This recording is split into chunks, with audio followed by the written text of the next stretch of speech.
ಮಾನಕ್ಕೂ ದೊಡ್ಡದು ಮಣ್ಣಿನ ಋಣ, ಪ್ರಾಣಕ್ಕೂ ದೊಡ್ಡದು ತಾಯಿಯ ಋಣ.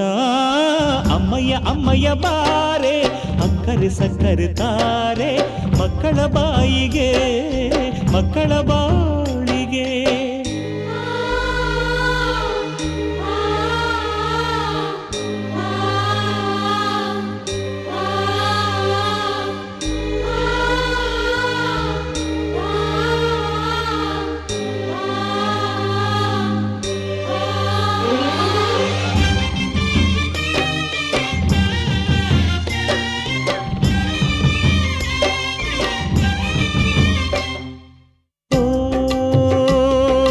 ಜನನಿ ಜೀವಕ್ಕೆ ಮೂಲನಿ, ತ್ಯಾಗಕ್ಕೆ ಕಳಶನಿ,